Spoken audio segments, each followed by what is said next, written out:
Jesus, it's good to have you here today. He said, well, I just thought I'd visit and see how things are going. Looks like you got it under control. And he walked out.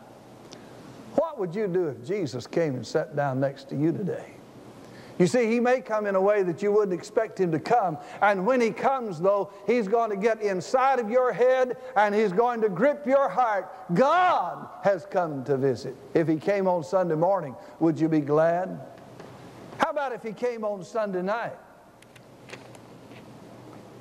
I don't know who wrote this, but it speaks to me. I love the church Jesus built. I know that it is right.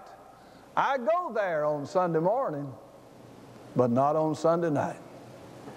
I love to sing the songs of God since worship must be right. This I do on Sunday morning, but not on Sunday night. God bless our preacher too. Give him power and might. But put the sinner in my place. I won't be there on Sunday night. I love to hear the gospel too. It gives me pure delight. I hear it on Sunday morning, but not on Sunday night. I'd go through rain and sleet and snow and do everything that's right to be at church on Sunday morning, but not on Sunday night. I know I need more strength, so keep me in the fight. For help I come on Sunday morning, but not on Sunday night. Yes, we all must die. I hope that I'll be doing right, so I trust I die on Sunday morning and not on Sunday night. If God came to the church on Sunday night, a lot of you would miss him. Abraham's sitting in the door of his tent. He's waiting for God to come. And God showed up. It's been my privilege for a long time to have known Dr. Charles Stanley, had him in our church, had him in our home. And when he was new as pastor at First Baptist Church in Atlanta, he shared with me some things about a time when life was very difficult. You see, most people who are on the outside don't sometimes know the struggle that's going on the inside. People don't remember that when he first became pastor that over 300 people quit the church in one Sunday. Some people don't know that a man in his anger jumped to the pulpit and hit him with his fist in the face. We forget those things. But it was in those times of struggles, though God was blessing, and they'd had over 400 people saved in one revival meeting. But he said, I just got to the end of myself and didn't know how to handle what was going on. And so he went away to visit with a friend, to spend some time in retreat and to be with God. And when he got to where that old preacher was, he got there and got settled, and the preacher said, now I'm doing revival, you can stay here and just pray, or you can go with me. And he said, no, I think I'll go with you. And as they rode along, he said, now Charles, you say you want the power of God on your life and you want the Spirit to fill your life. Is there any sin in your life that would keep you from God? He said, no, sir, not as far as I know. There's not anything in my life that would keep God from touching down in my life. He said, we went to the revival, and he said, I watched that old man get up and preach, and he said, I watched him preach in a way that I never had preached before. He preached till he sweated. He preached till the sweat dropped out the end of his tie. And he pled for people to get saved, and they sang and they sang and they sang, and he pled for people to get saved. And he said, I thought to myself, why don't that old man hush? Nobody's going to come. They've already done what they're going to do. Why is he still doing that? He said back in the hotel room, he suddenly realized that he did have sin in his life, and it was the sin of pride. And he said, I confess to God, I would never do what that man did. When the time is up, I quit preaching when the service time is up, and we were ready to go home, and I would not weep before people and beg them that they'd get right with God. He called the old preacher the next Sunday afternoon, And he said, I want you to know, you asked me if I had any sin in my life, and I told you no, but I found out that I did, and it was the sin of pride. But I've dealt with that before God, and I asked God to give me the kind of heart that you had. And when I preached this morning, he said, we didn't get out till after 2 o'clock, and I was begging people to get right with God, and over 100 people got saved today. I want you to know, my brothers and sisters, when God comes, you'll forget about the clock. You'll forget about the pot roast on the stove at home. You'll forget about the children coming to visit. You'll forget about anything else, because the only thing that matters is God when God shows up.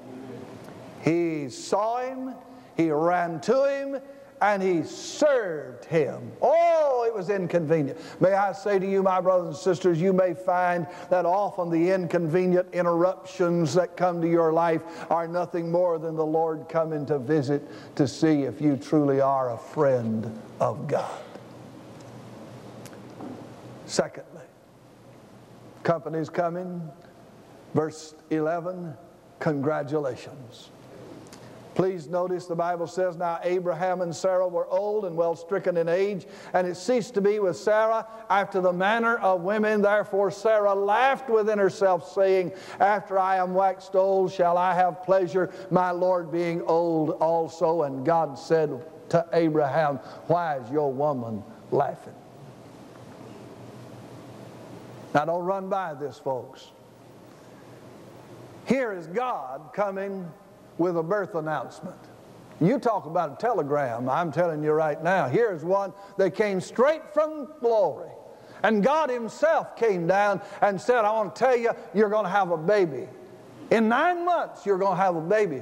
Get ready for it. Start knitting booties and start getting the layette ready and prepare yourself, because there's going to be a baby to come to your house. Now I want you to know, I understand, I think, what Sarah must have felt. Because she looked at herself and said, man alive, look how old and wrinkled I am. I'm 90 years old. And in her heart, notice she didn't laugh out loud. In her heart, she laughed and thought, am I going to have pleasure now since I'm old and my husband's older than I am? No way. God knew her thoughts. You see, some of you here right now, there's some things in your mind. God's already put his finger down on your heart, made you aware of a need in your life, showed you an error, showed you a point where you have fallen short of God. He's touched you and made you understand that you need to get things straightened out with God. Nobody around you knows what God said, but you know, because God knows your heart. And God understood. And she said, I'm too old to expect a miracle. One of the problems with going to church as we do is that after a while you get accustomed to church, and you get accustomed to the music, and you get accustomed to the preaching, and you think that God's never going to do a miracle in my life. Do you remember when you got saved, you couldn't wait to get to church? I mean, there was so much going on, man. You just were in love with God. You were out of your mind in love with Jesus, and man, you couldn't wait to get to the house of God. The preacher could preach on peanut butter and you'd shout. I mean, it just didn't make any difference, just to be where God is. But you got used to God, and now you've missed God, too old to believe God for a miracle. One fellow stood in a testimonial meeting, and he said, I've been in the way for 46 years. And somebody in the church said, yeah, that's what's wrong. You've been in the way for 46 years. Too old to believe God, too cold to believe God. I want you to know that her problem was not that she was old. She just had a cold heart toward God. The reason some of you are not experiencing God is that you've pushed God away, and you've pushed him away for so long that you don't want God to come close to where you are anymore.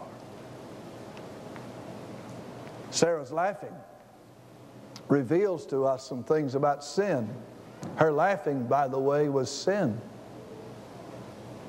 You say, preacher, that's so trivial. But listen.